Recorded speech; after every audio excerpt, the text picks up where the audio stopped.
All right, welcome to episode 7, I believe. If it's not, you'll forgive us, but I think it's 7 of the Agendas podcast. I'm your host, Harry, here with Ben.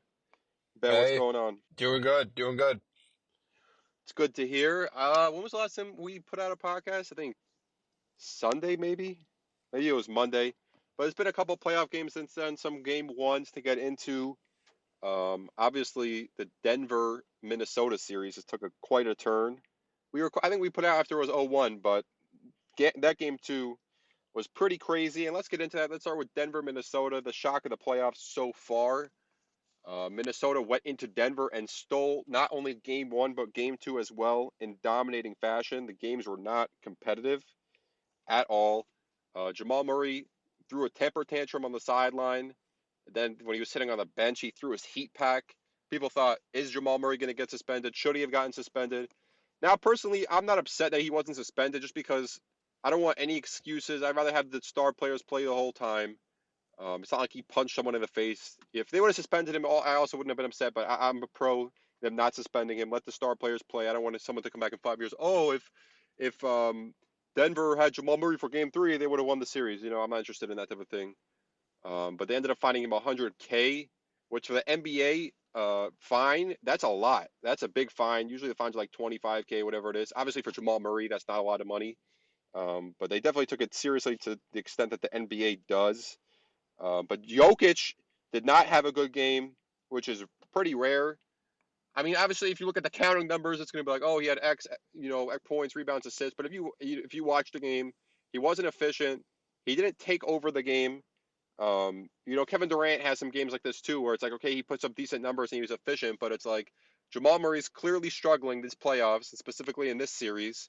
And sometimes you need that superstar player, especially when people are calling you the best player in the world. We were talking about, is he the best offensive player of all time?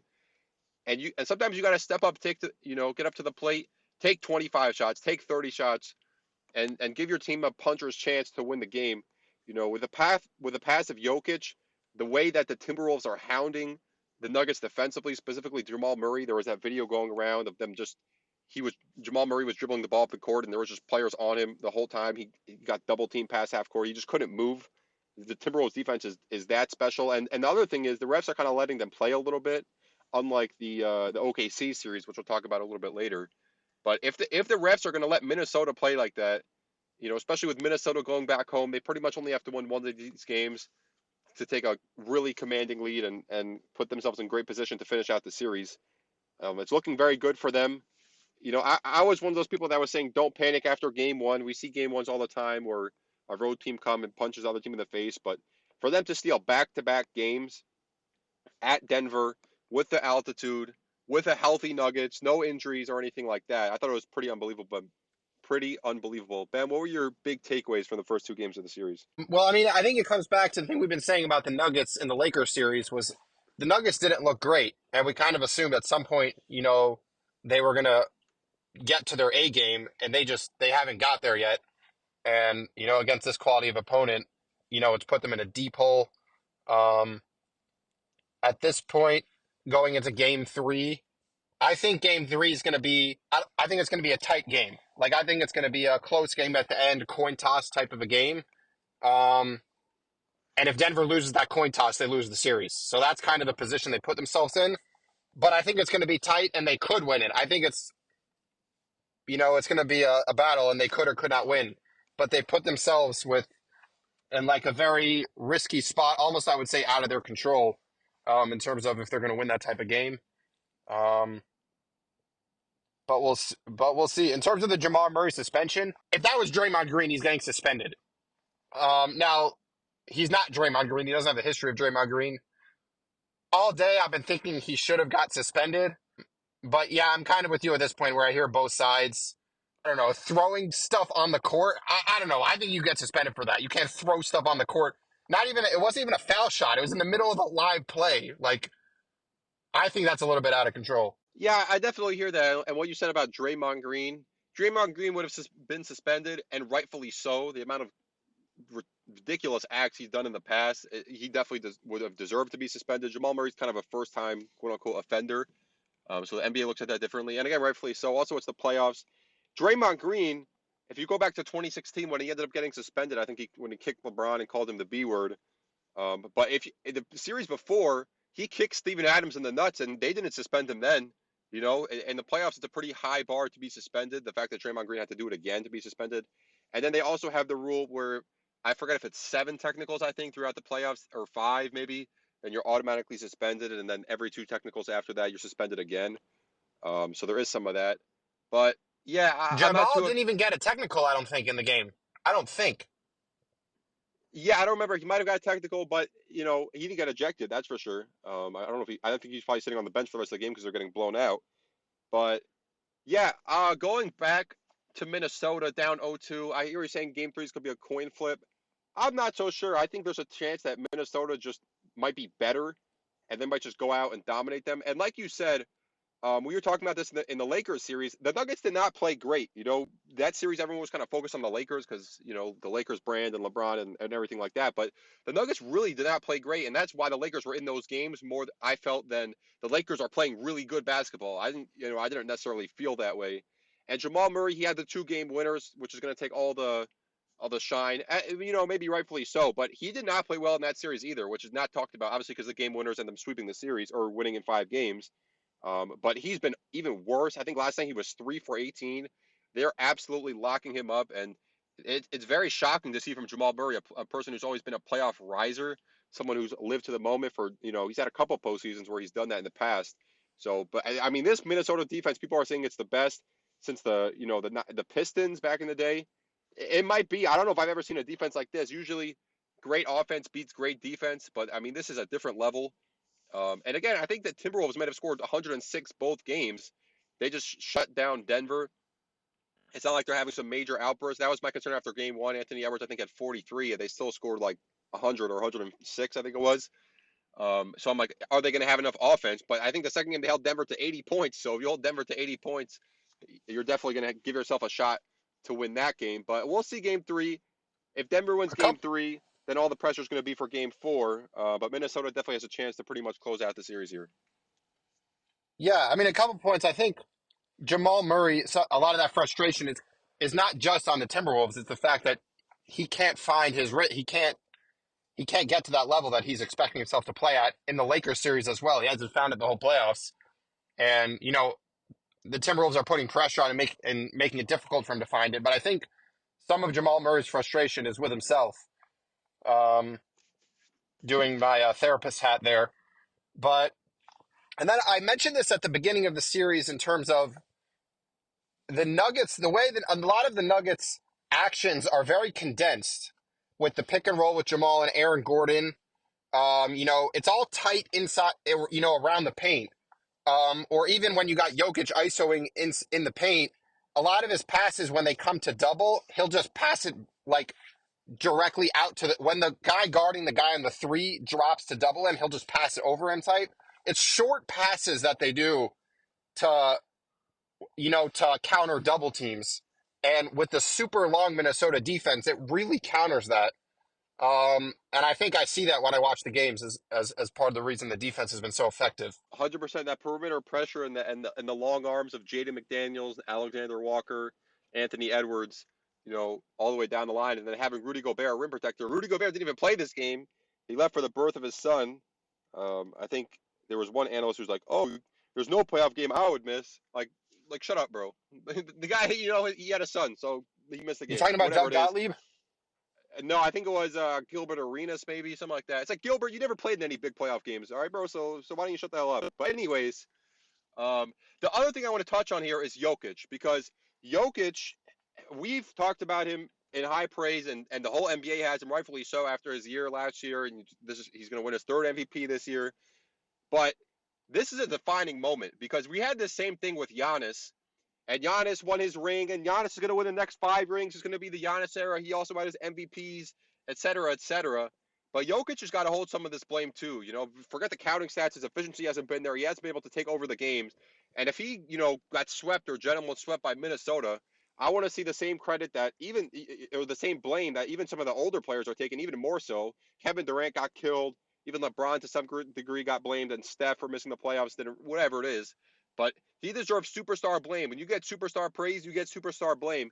And if Jokic goes out in the second round in 4 or 5 games, all of a sudden the trajectory of his career is different. Because if you look at Nick Wright was talking about this, if you look at the all-time conversations which he was in, these guys have made 4, 5, 6, 7 plus finals. You know, LeBron James, obviously Jordan, Kareem, Steph, KD, even um, Shaq, Hakeem, all these players, they made multiple finals and they've won multiple rings.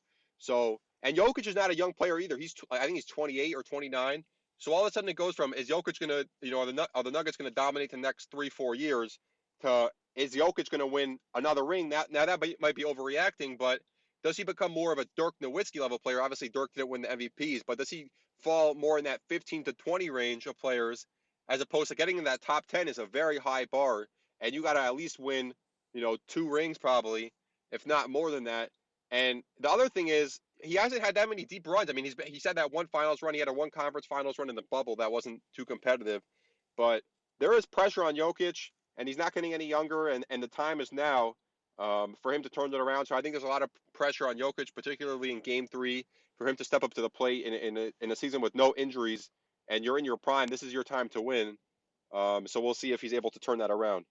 Let's move on to the other series. Or Ben, did you have any quick thoughts on that? No, I mean that's what you were saying. Like before the series, it was like, oh yeah, Jokic is going to win the next 3 4 rings. All of a sudden, if he loses in the playoffs, he's not winning 3 rings anymore, and so we kind of counted our our chickens before they hatched type of thing with him. So yeah, I mean they do need to win the series in terms of Jokic's all time legacy.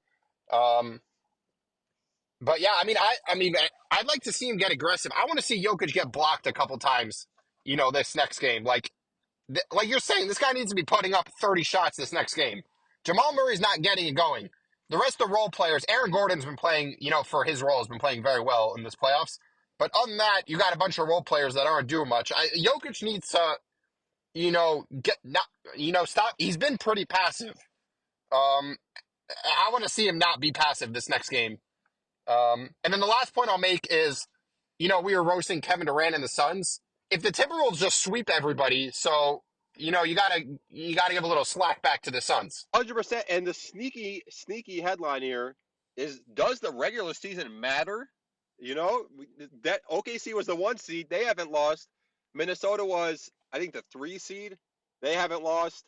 Obviously, Denver was the 2 seed, and they're struggling a bit here. But maybe we got to pay more attention to the regular season, not just say, oh well, like Kevin Durant and LeBron James and the Steph Currys and the Jokic's, they're just going to turn it on in the playoffs. Maybe it's about continuity and that can matter. But let's move on to the other series in the West and the other team that hasn't lost yet in these Western Conference playoffs. I think in the NBA playoffs.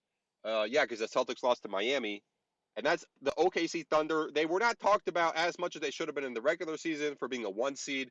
They haven't been talked about in the playoffs, especially the first round with the Pelicans. It's kind of like, oh, they took care of business, but they went Game 1 in Dallas and they just manhandled the Dallas Mavericks. They showed their top 5 ranked defense during the regular season, flying around. Jalen Williams, Shai Gilgeous-Alexander.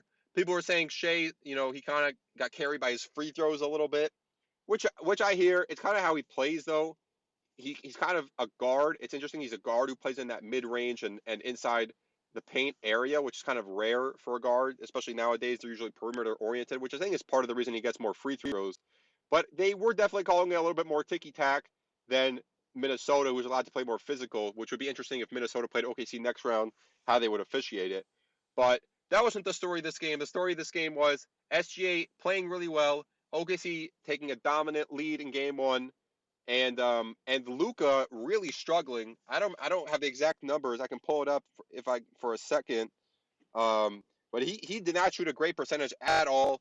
People were saying the injury. I don't want to hear that. We talked about this before. You know my feelings about this. The first thing the injury was coming out was Game 5 last series. He had his best game of the series. He struggled in Game 6, and now he struggled here in Game 1. And I think it makes sense. The OKC team, that perimeter defense is no joke. And Luka Doncic has shot 6 for 19 and 1 for 8 from three. I think he's shooting like 20 or 25% from three in the playoffs overall. And again, I'm not interested in the injuries.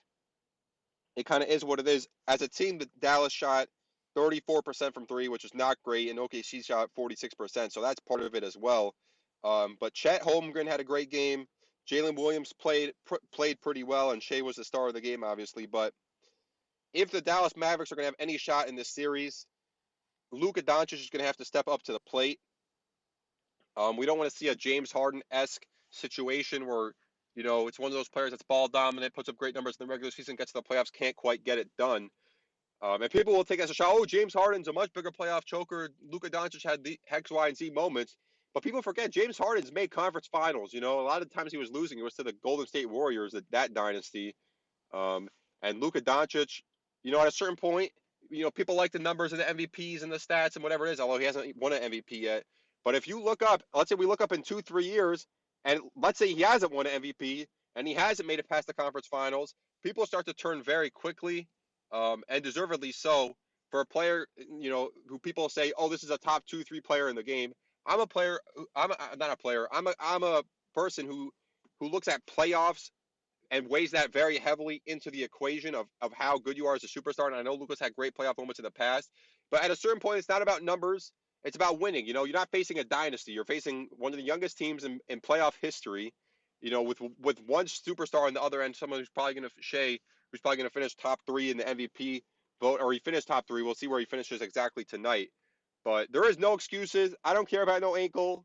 You got to put up some. You got to end up winning some games. But again, OKC, let's not panic too much after game one. The pressure is on OKC to win game one. If Dallas goes into OKC and stole game one, people will be like, oh, OKC's frauds, or, where they go from here. They got to win game two here and there. And if Dallas comes and wins game two, they'll be right back in the series. But I think it is important that Dallas wins game two.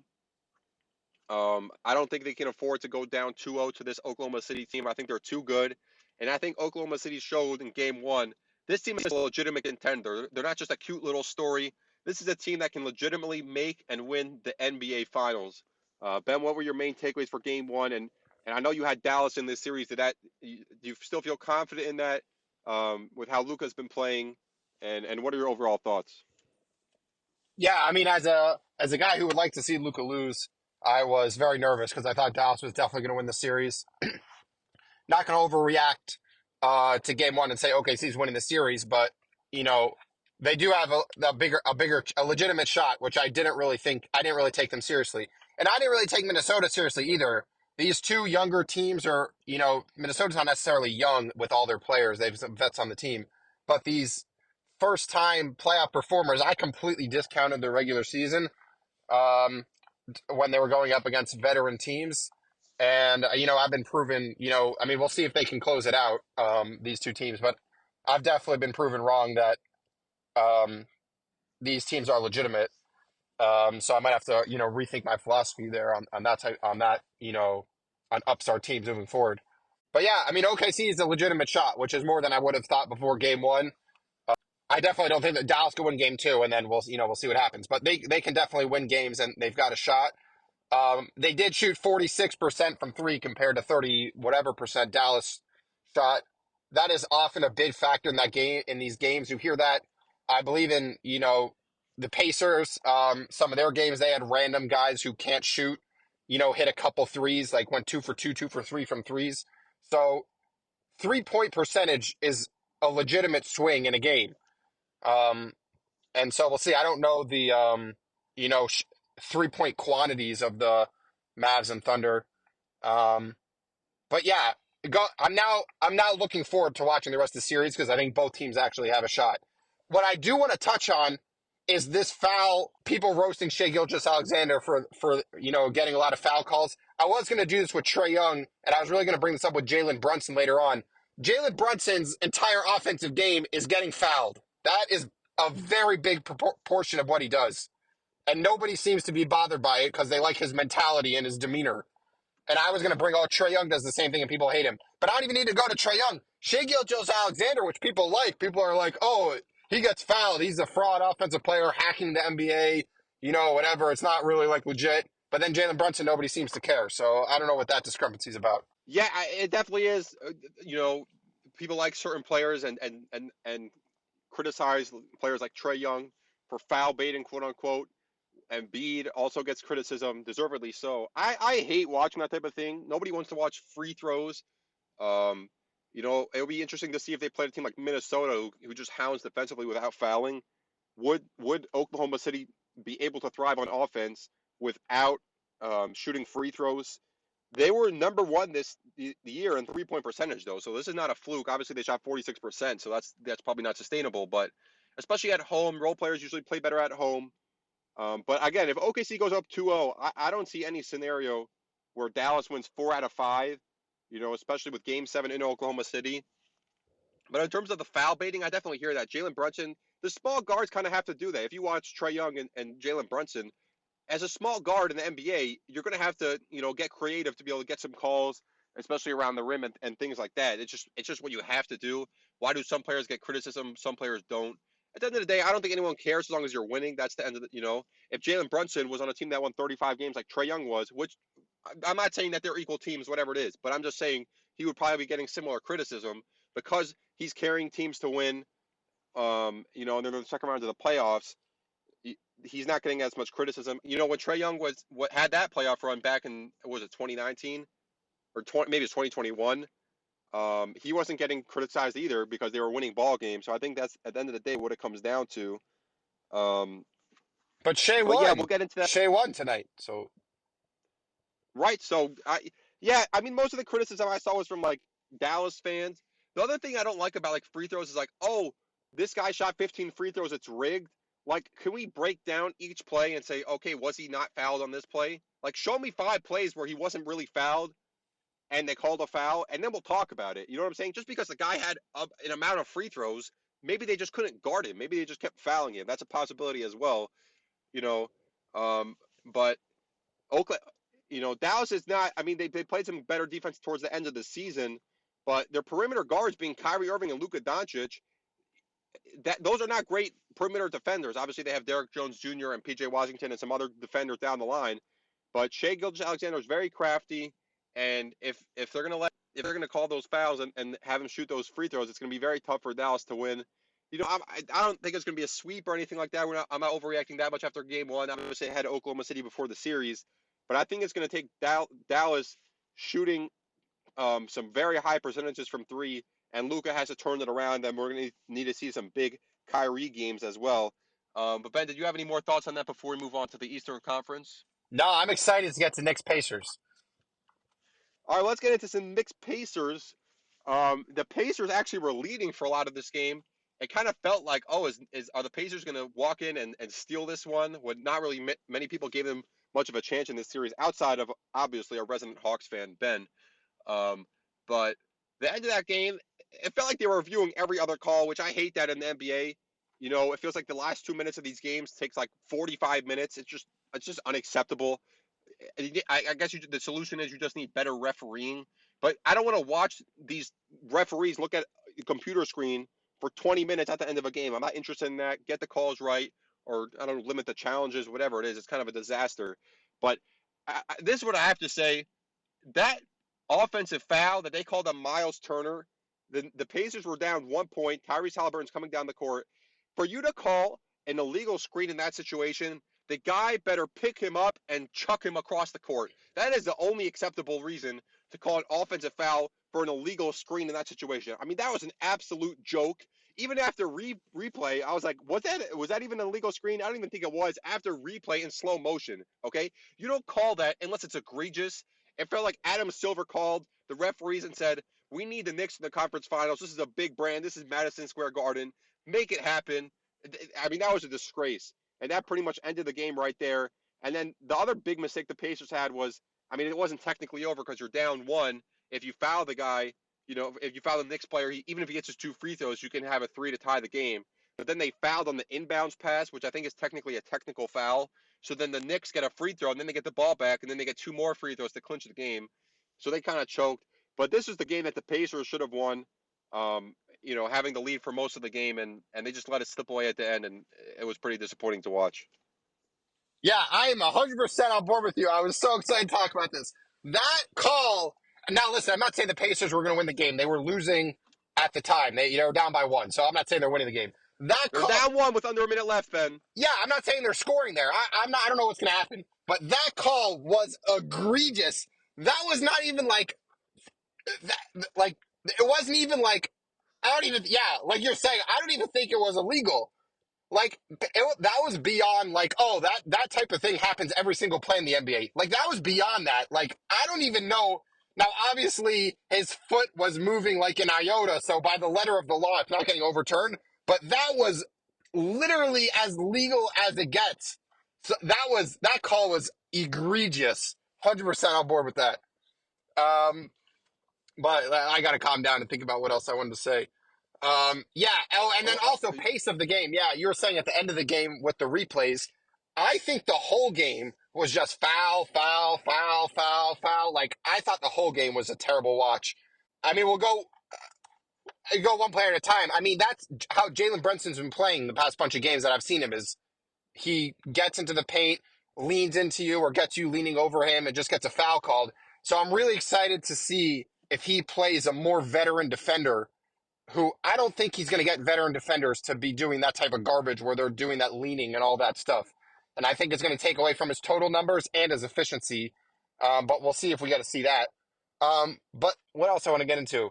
In terms of the game, I don't think either of these teams has a shot in the next round. I don't think either teams is a great team. But I still think this is a very evenly matched series. Like I think this was a coin flip game to me. Plus, Knicks got a bunch of breaks. Um, yeah, the Pacers did that twice in that game with that technical foul on the pre-inbound play. That last one was a backbreaker, but they did it earlier in the game. But I could see the Pacers. I think the Pacers could win the next game, and we're going back 1-1. So I think this series is very tight, and I think both teams have no shot in the next round. The other thing I want to touch on is Halliburton. Wilson. I'll watch more Halliburton. I haven't seen so much. So I'll watch more as the series progresses. He has no half court point of attack game. Yeah, so I think this series is a very evenly matched series. I very much could see the Pacers coming back and winning um, the next game, and I think this series is going to be very tight, pretty close games throughout the whole time, and we'll see who wins more of them. The Knicks won this one um, with the Pacers choking specifically. Yeah, like you were saying with that pre-inbound technical foul. The Pacers did that early in the game as well, but obviously that last one was a backbreaker. Plus the Knicks got that call at the end of the game, so I think all of these games are going to be coin flip games for the most part. Additionally, no matter which team wins, neither of these teams has a shot in the next round, in my opinion. I don't think either team is very good, at least when you compare it to the top tier of teams. Um, but I think the most specifically is Jalen Brunson. I don't remember what got said and what didn't get said. You were talking about the pace of play in the end of the game in the reviews. I thought the whole game was foul, foul, foul, foul, foul. It was a very, very choppy game. But that's kind of just how Jalen Brunson plays offense, where he gets you leaning on him and just kind of throws it up there, and then you get foul.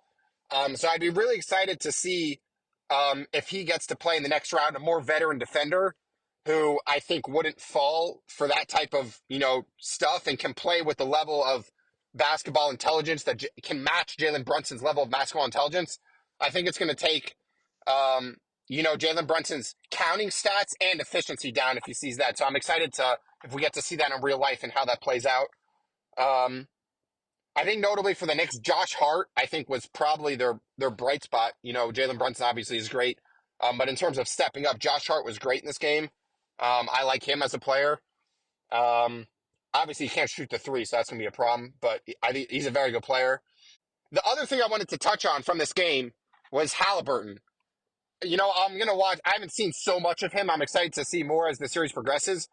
But he has absolutely no half court point of attack game, right? He's elite in transition passing and pull up threes out of transition. But if you're on a half court set and he's just running a pick and roll at the hoop, he doesn't have any game to create offense that way. They run the pick and roll with him and he kind of just runs through, more laterally as opposed to vertically towards the hoop. And like that creates some openings and whatever. But he is not a point guard create offense in the half court. And so I'm not saying he's Aaron Gordon, meaning I'm comparing him to Aaron Gordon this way. Aaron Gordon is elite as his specific role of a player. Tyrese Halliburton is not just an all around player from what I've seen. He's more of like a role player in terms of in transition, he's elite at a lot of things. And the Pacers have basically made their whole offense into how much transition can we get? And that's their game, and Halliburton's elite at that. But outside of that, he is not a lead guard, in my opinion. That's interesting. You touched on a lot there. Oh, yeah. Tyrese Halliburton in the second half of the season has not been great. He was injured. He came back, and since then he hasn't been great. Now I don't like giving people the injury excuse, and I'm not giving him the injury excuse. He's been terrible, and he has to be better. And I think his first half of the season, where he was shooting 464% from three, was also not him. I think it was too. I don't think he's this bad, and I don't think he was that good. He was somewhere in the middle. He was getting overrated, in my opinion. In terms of the half court, I definitely hear you. He definitely doesn't have the half court game of someone like a Trae Young or even a Jalen Brunson. Touching on your Jalen Brunson point, he shot 14 free throws last night, on top of 26 field goal attempts or 24 field goal attempts. That's just an insane workload, and he's had it the whole playoffs. I think he has, what is he at, 40 points in 4 straight games, whatever it is. It's insanity, and they're going to play again tonight. And this podcast might come out after that. We'll see. But, oh my gosh. Now, that was my big struggle with the Knicks, and I don't think why their ceiling is there, is because their offense is just like, we have nobody else to create a shot, so here, Jalen Brunson, do everything. And he's been really good, like great, historically great. But, again, it's not sustainable. It might get them over the Pacers hump. It probably will. I think the Knicks will win this series. But against a team like Boston, like you were saying, a veteran defender, Derek White on Jalen Brunson, give me my popcorn. You know what I'm saying? We'll see how it is. I don't think he's going to have some terrible games just because he's going to shoot so many times. But a team like Boston, I don't. If I'm any team, my focus is let me stop Jalen Brunson, and if Josh Hart goes 5 for 5 from three and we lose, I can live with that. But this, you know what they're going to do every time. Jalen Brunson's going to get the ball. He's either going to ISO or he's going to get that pick and roll. He's going to try to finesse his way into the rim. What are we doing? Can we let's treat this guy like the superstar he is, and put defenders on him respectfully, especially for a team that has no other options really. What, like, who else are going to do ISO with Miles Turner? Miles Turner's been very good in these playoffs, but or not Miles Turner, excuse me. I'm talking about the Pacers. They're going to give it to Josh Hart or DiVincenzo. They could shoot the ball, but in terms of creating those or their own shot, it's not going to happen. But it's just interesting to see. But again, I think Ben's right. I don't think any of these teams have a shot against Boston. Let's talk about Boston a little bit. Wait 1 second on Um, Jalen Brunson. Go ahead. Yeah, I agree with you 100%. Like, this is not going to work to the level it's been working against Boston, and it's kind of predictable. But I have a lot, meaning I was going into this series, into really this playoffs with no respect for Jalen Brunson and the comparisons to, and people saying he's better than Trae Young and things like that. I thought that was out of control. But having watched him for these series, he does draw a lot of fouls, which I think, is a product of somewhat who he's playing. But he also he doesn't really try to get to the hoop. He really tries to think you're getting to the hoop and then really back up and take a lot of tough mid-rangers. And I'm like, that's not sustainable. But he just keeps hitting these tough shots again and again and again. And listen, we'll see how long it goes, throughout this playoffs, how effective that's going to be. And also, some of that is hot and cold. Like Luka last playoffs was a lot better with these tough mid-range shots that he's just not hitting. So you can kind of get hot and cold, not only game to game, but also season to season. So we'll see how that goes playing out. But he's hitting a lot of tough shots. I have a lot more respect for Jalen Brunson, in terms of putting him into an elite guard category that can carry an offense like a Trae Young. Whereas Halliburton, I no respect for him as well, and I still have no respect for him, probably less respect. So kind of the gap before for me was Trae Young, gap, Jalen Brunson, Halliburton. Now it's Trae Young, Brunson, gap, Halliburton. Yeah, we'll have to see. I mean, I'll take Jalen Brunson over Trae Young at this point in time. He's just proven, a couple years in a row. I like to see Trae Young with some better teammates for sure. But at this point in time, I mean, the amount he's carrying an offense. Ben, did the Mavs choose the wrong guard to keep? I don't know. Oh, I don't know. oh, I don't know. oh. Why not? At least for the price mark. I think the Mavs offered him like 40 million or something, and he's like, no, I want more. Or he wanted, I think his agent wanted like 40 million from the Mavs, and they're like, no, we can't do that.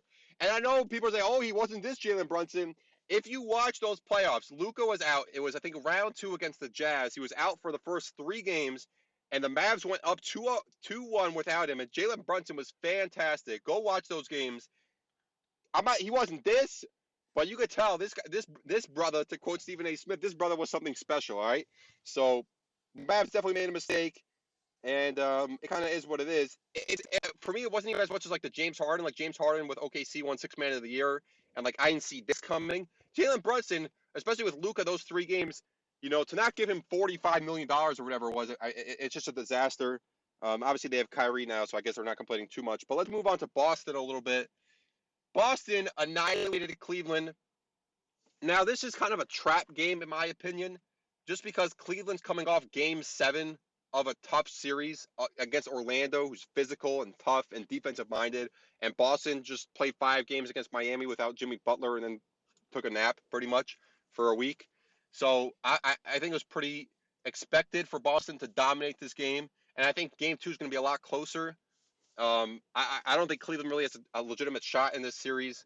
And I think if Cleveland goes out quickly, we'll have to see about Donovan Mitchell's future with only 1 year left on his contract. We'll get into that if and when that happens. But I mean, Boston it's just a better team overall. Jason Tatum, what they had 2 players outscore Jason Tatum, and Jason Tatum has yet to score 30 points this playoffs, and it hasn't felt like it's mattered for the Celtics. So if the Celtics go on to win the title, I don't want to hear about Jason Tatum. Give me a break. The dude just got outscored by Derek White. With all due respect, I mean Derek White's been fantastic for them, but to not have a 30-point playoff game out of 6 games, I mean 30 points is a joke in today's NBA. Obviously they've been blowing teams out a little bit, but his percentages have been horrible too. Just disappointed by Tatum. Not even tremendously disappointed because he's just not that top tier superstar, and people are trying to put him in, and they will continue to try to put him in, especially if he wins the title. But he's just not quite that guy.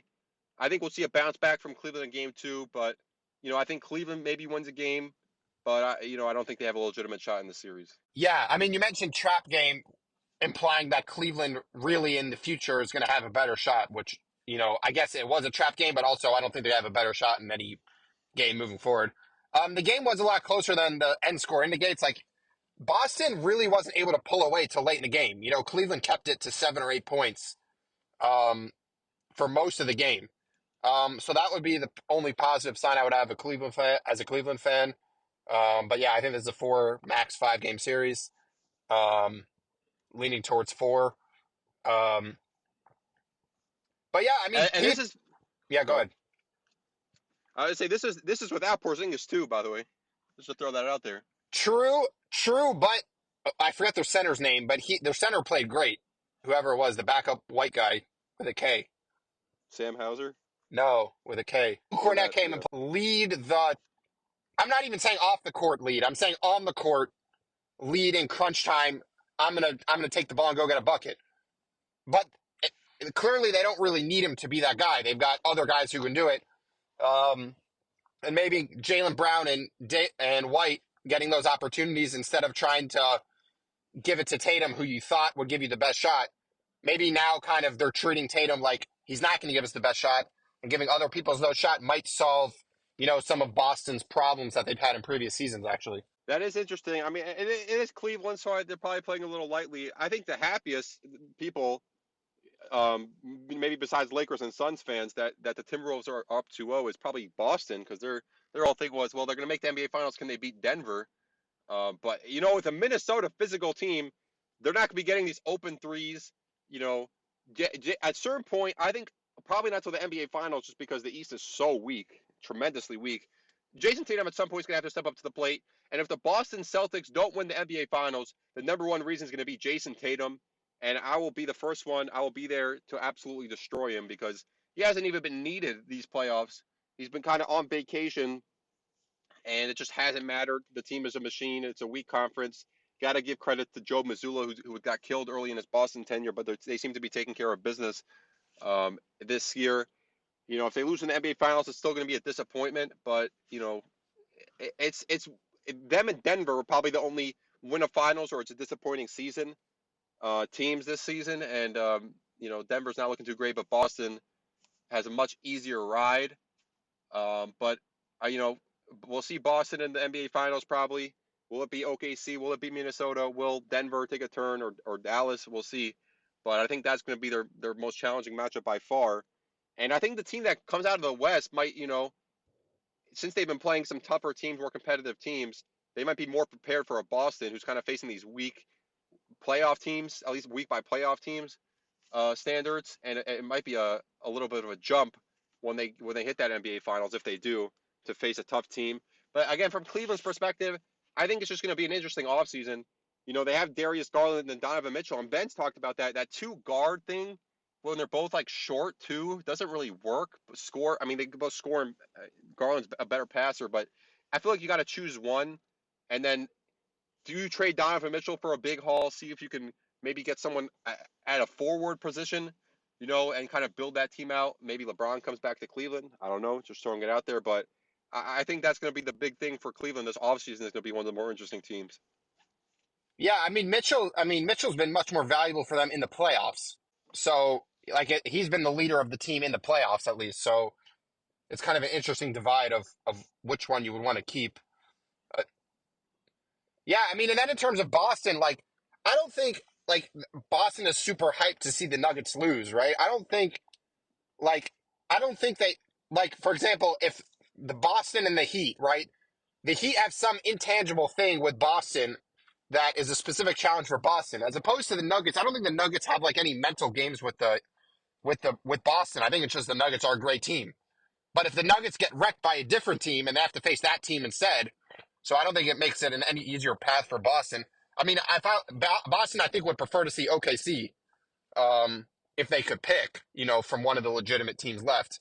And then if they would pick Nuggets or Minnesota, I don't, I don't know at this point, but And the way Minnesota's playing, I don't think anyone wants to see them. And then we'll talk about Anthony Edwards more as the playoff goes along.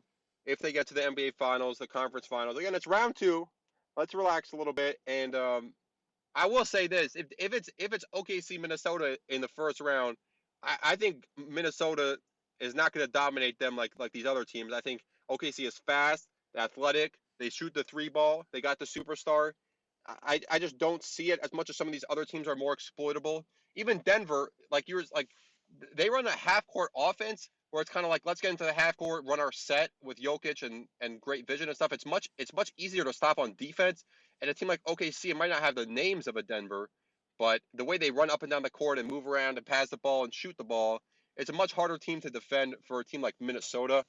So we'll have to see how that goes. But I think let's wrap it up like that. And maybe the next podcast, put it out Sunday or Monday after some of these game twos, some game threes, and we'll see if Denver is able to fight back a little bit. And I think it's been a great playoff so far. Some interesting storylines. If you made it this far, don't forget to follow us on social media on TikTok, Twitter, Instagram, and YouTube at The Agendas Pod. And do you have anything else to add, Ben? no, thank you for having me. All right. We'll see you in the next episode, and have a good one.